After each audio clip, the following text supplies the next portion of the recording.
pas développer, il y a beaucoup de choses très intéressantes qui ont été dites.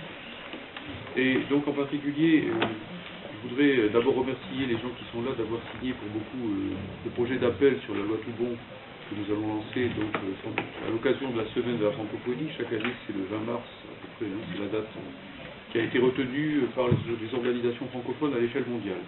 Donc on va essayer de lancer ça à peu près à ce moment-là. Et si vous pouvez nous aider effectivement à trouver des signatures, et si possible aussi des signatures entre guillemets prestigieuses, puisqu'il faut passer la barrière des médias, hein, c'est comme ça que ça se passe. Donc ça serait absolument nécessaire. Il faut aussi avoir une politique de communication en matière de langue, sinon ça serait un paradoxe.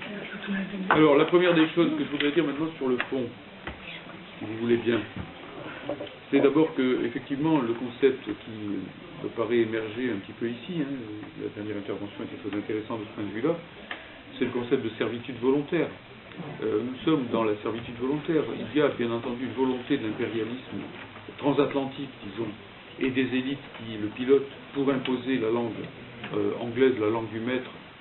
Pour l'instant, hein, c'est pas en soi la langue du maître, peut-être autre chose cette langue. Donc, à l'échelle de la planète, et c'est relayé par les élites, entre guillemets, de chacun des pays. Je réponds tout de suite à la question au sujet de l'allemand.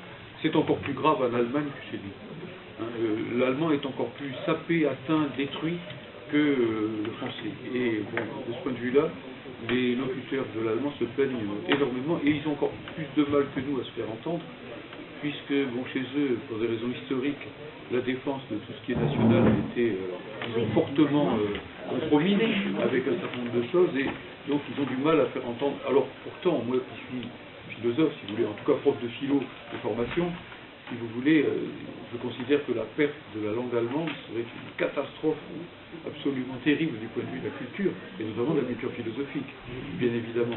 Bon, cela dit, en même temps, ils savent utiliser aussi leur langue commercialement. Par exemple, si vous voulez, les Français, stupidement, les dirigeants, même stupidement du point de vue, disons, du marché, la conquête du marché, dissimulent complètement l'origine française des produits, puisque c'est toujours vendu en anglais.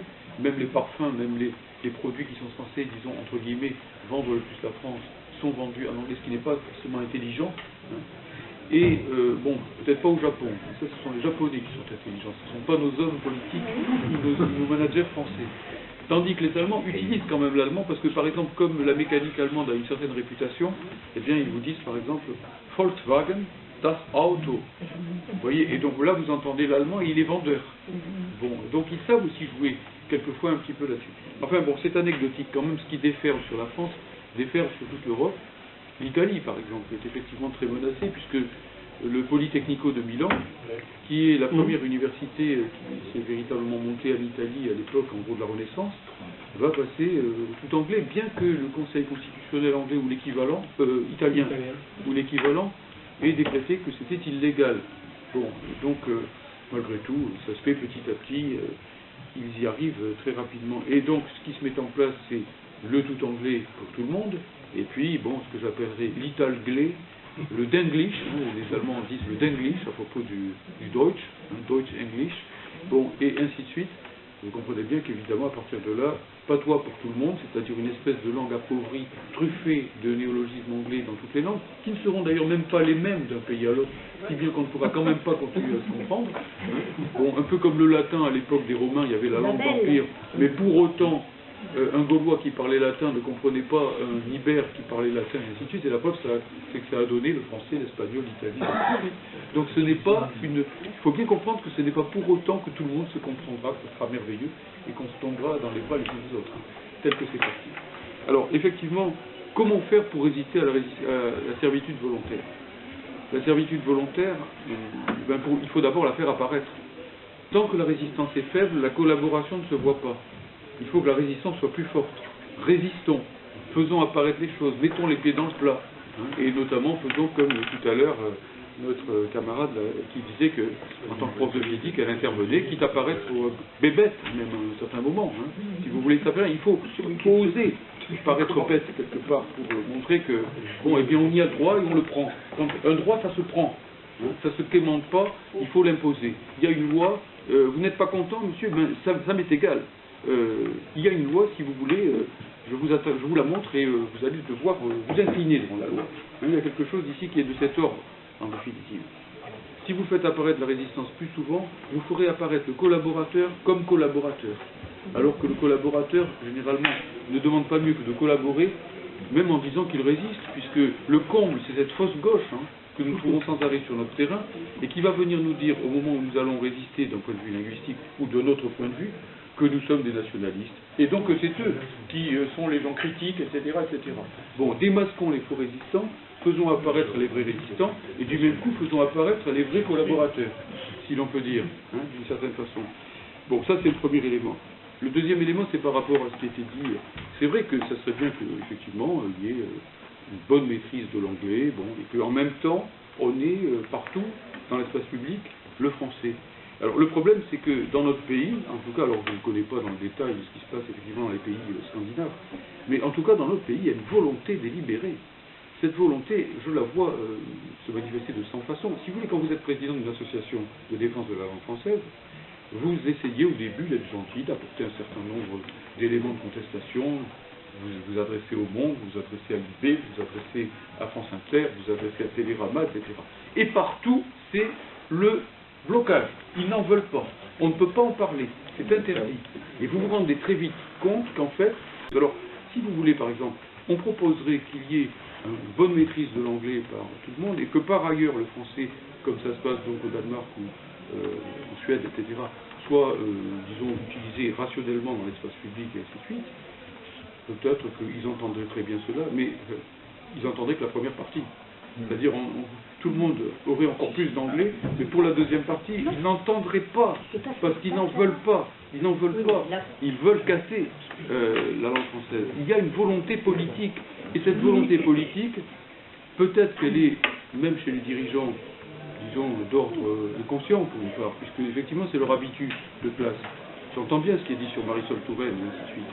Mais quand même, quand on s'adresse à eux, je vous donne un exemple très simple, puisqu'il est question de Marisol Touraine, j'entends le mot Touraine, même si ce n'est pas exactement cela. Lorsque la Touraine elle-même, maintenant, la politique du Conseil général ou du Conseil régional, je ne sais plus exactement, de cet endroit-là, de cette contrée, si vous voulez, renomme systématiquement Loire-Vallée, V-A-2-L-E-Y, qu'on leur écrit, qu'on les menace d'intervenir légalement sur ce sujet, et ainsi de suite, et que pour finir, eh bien, ils vous envoient sur les roses, c'est une politique, c'est un choix. Et donc ce choix-là, il faut le casser, et on ne peut le casser que par une résistance déterminée. Après, moi, je suis preneur de toutes les mesures possibles, imaginables. On serait dans un pays démocratique, au véritable sens du terme, effectivement, on pourrait élaborer des revendications tout à fait affinées. Peut-être celles que je proposais ne l'étaient pas suffisamment. Moi, j'essaie de trouver des revendications qui puissent fédérer un petit peu toutes les associations de défense de la langue française et en même temps parler au peuple sur le thème du protectionnisme contre le libre-échangisme. Quelque chose de ce genre, le protectionnisme républicain. Après, il a été dit, donc je ne réponds pas dans le détail, mais je n'ai pas trop le temps, vous le comprenez bien. Il a été question d'un point que je n'ai pas développé effectivement dans mon exposé, mais vous l'avez très bien ramené dans la discussion, c'est le rapport entre les signifiants et les signifiés, entre les idées et les mots. Héritage de mots, héritage d'idées. Ça a été très bien développé, notamment par notre collègue, camarade physicienne. Effectivement, Bachelard parlait de rupture épistémologique quand il indiquait le passage entre les mots de la langue courante, le mot champ par exemple, effectivement, comme ça a été dit, ou le mot matière aussi, qui au départ, matéria en latin, c'est le bois dont on fait les navires. Bon, évidemment, il faut que nous apprenions à une certaine psychanalyse des mots et donc à nous débarrasser de ce contenu imagé pour passer au concept. C'est la rupture épistémologique qui est donc ici en question quand on passe au mot anglais qu'on entend forcément donc d'abord le sens concret, qu'on n'entend pas le sens abstrait, qu'on n'entend pas le sens intelligible si l'on peut dire, et que par conséquent du coup on perd les lumières se perdent en route. C'est la raison qui est en jeu, c'est le sort de la raison. Tout à l'heure, notre camarade sur ma gauche a évoqué Finkielkraut. Bon, effectivement, c'est pas quelqu'un qui sur tous les terrains mesuré, bien évidemment, mais quand il dit des choses justes, c'est pas parce que c'est lui qui les dit qu'il ne faut pas les entendre. De toute façon, ça serait stupide de le lui laisser. Un simple mot encore, par exemple sur le boson de Higgs, dont on entend beaucoup parler ces derniers temps. Je suis en lien avec un physicien belge qui a travaillé avec les physiciens qui ont été à l'initiative de cette découverte au départ, ce sont des Belges. hein, qui ont beaucoup travaillé là-dessus. Et vous voyez bien que c'est quand même finalement sur le nom d'un Anglais qu'on s'entend pour attribuer et dénommer la découverte. Bon, ben, ce boson de Higgs est devenu la particule de Dieu dans les médias. Ce n'est pas innocent idéologiquement, vous voyez toute la charge de créationnisme qu'il y a là derrière. Alors qu'au départ, c'est the goddamn particle, c'est-à-dire la maudite particule.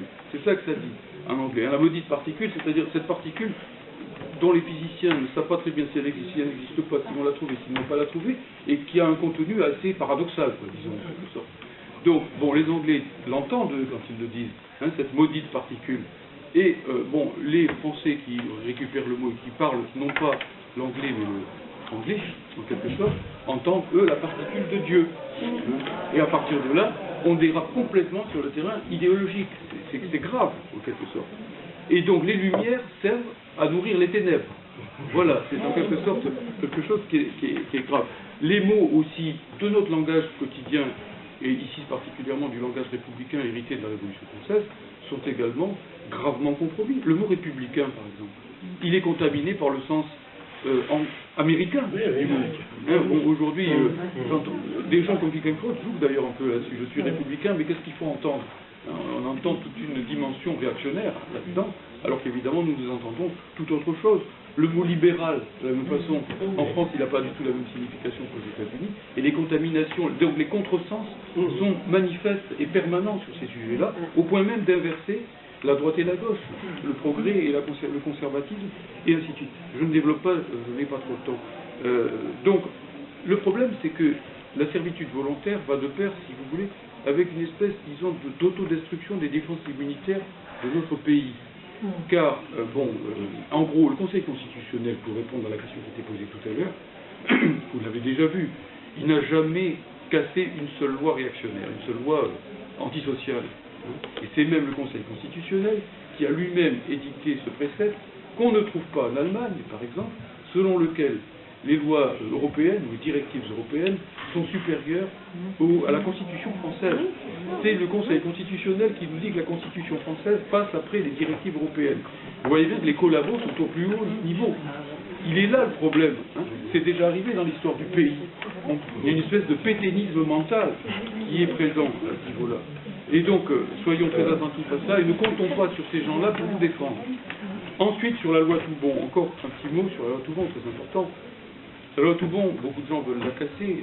D'ailleurs, Toubon lui-même, qui est toujours vivant, a cessé totalement de la défendre. Hein. Et en réalité, parce que bien sûr, c'est une loi de protection, donc le mot est très mauvais, n'est-ce pas? Nous sommes dans la période du libre-échange, la concurrence libre et non faussée. Donc, il ne faut plus de loi Toubon. Et bien, au contraire, nous devons, sans complexe, non seulement la défendre, mais demander qu'elle soit durcie.